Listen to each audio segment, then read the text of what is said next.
Planning.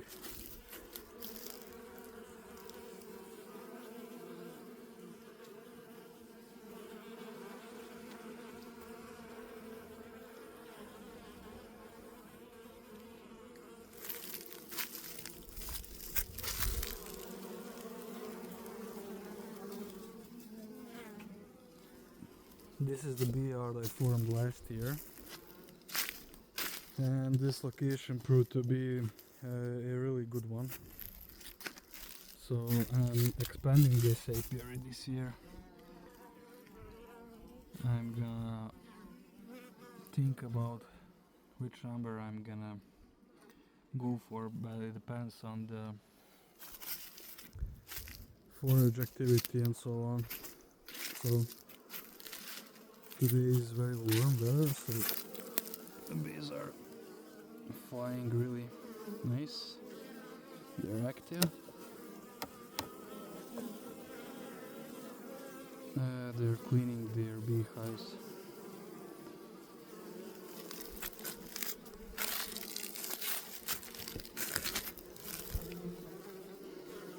And they're bringing in pollen, as you can see.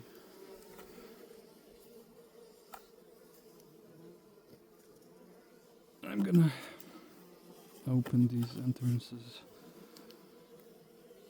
so it's easier for them to clean the bottom boards.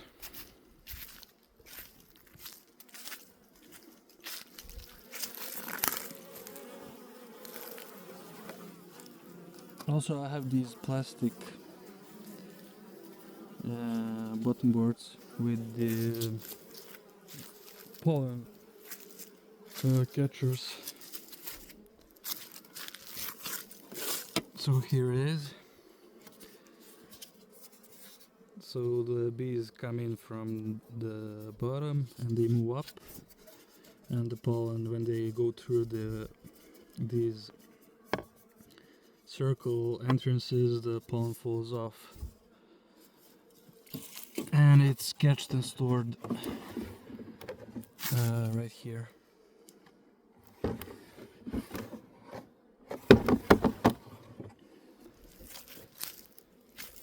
I bought 2 of those so I can test it, and they work well. They work well. Probably I'm gonna buy more of those.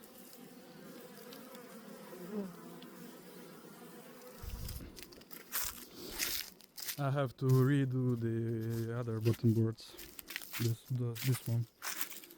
I have like 10 or 12 of those. So I need one more joint here, because when the hives get heavy, they push the middle section here, and it's unstable. It's unstable and the water can't get off those. So that's one of the projects. It's not like very good quality, but I think it can last for a few years before I get better ones.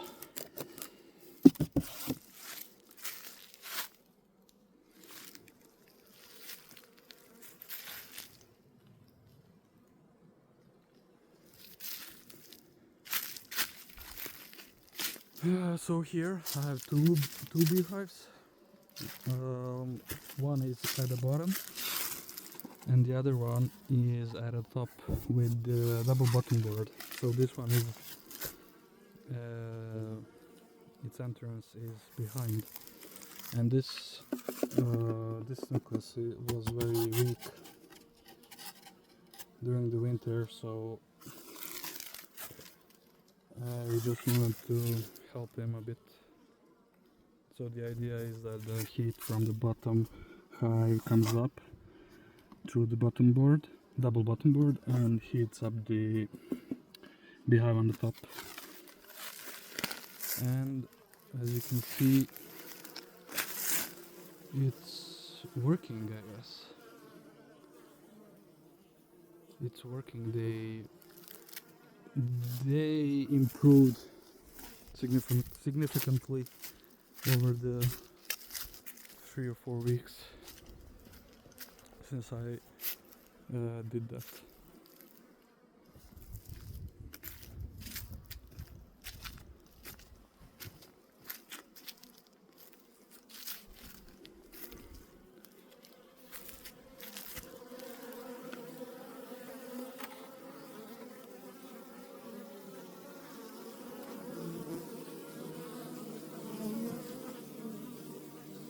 They're bringing in pollen. This single was very weak, but it made it through winter and it's doing really well. Really well. I'm really satisfied with this colony. It's one of those which just surprise you with its strength. I thought it won't make it so.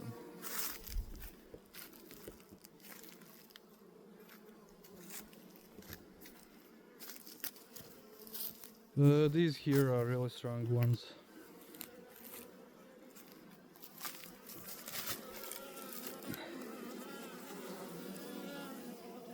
Let's give them a little bit more space.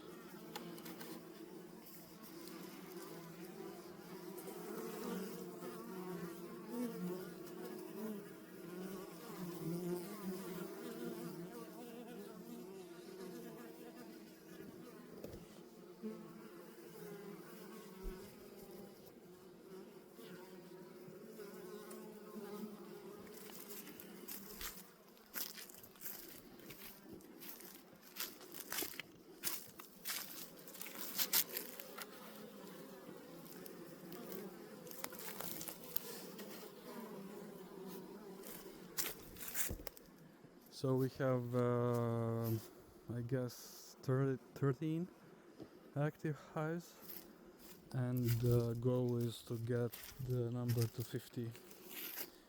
It will include really smart spring management, early dividing the colonies, splitting, and getting the mated queens as soon as possible in the spring. I have a small queen rearing operation myself, but I guess I'm gonna get some mated queens early so I can split colonies early before I get my own mated queens.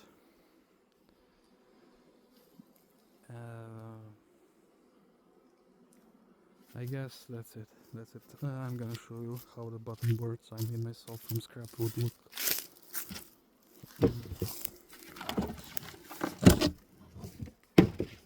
This one needs repairing because it's broken.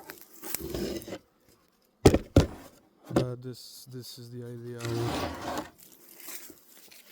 It's made from scrap wood, not very good quality, but it works. I did use this for early splitting in March, even though the temperatures were very low. And splits were very good actually.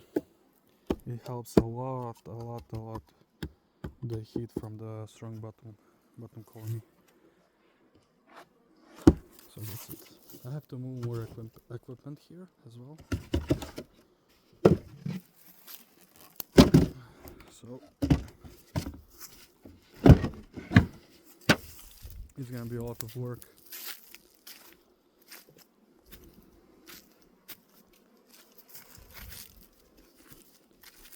And it's nice to hear the bees buzzing because it was so fucking cold this year.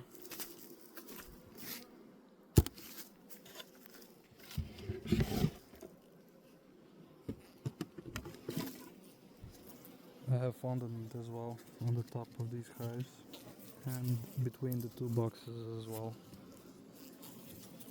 This is some scrap fondant, So I just put it on the top and they move up and it's hot, warm enough, and they're gonna consume it.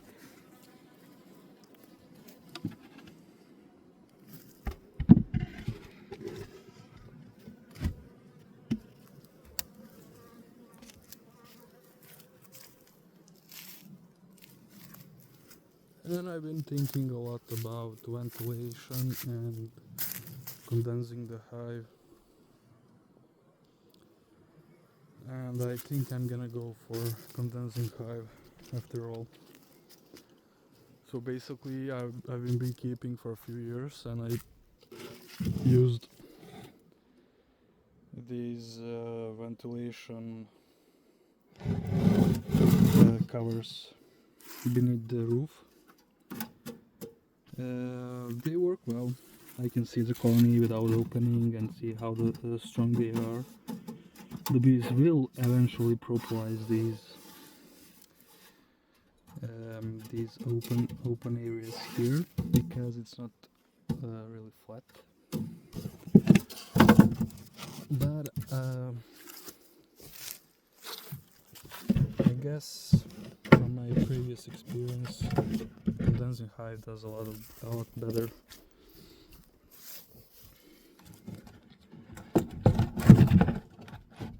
It's the moisture that is the problem. So moisture management is something I need to think about.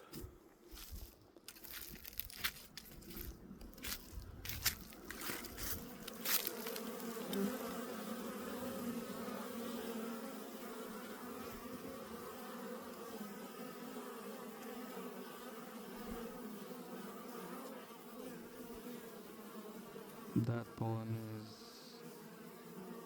golden, and it's gonna boost the colonies so much at this time of the year.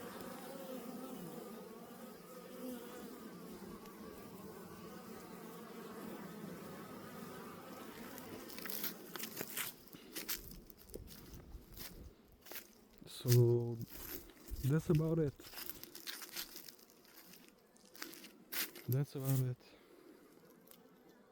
Stay tuned. We're gonna go really hard this year to make it work. To make a sustainable beekeeping operation.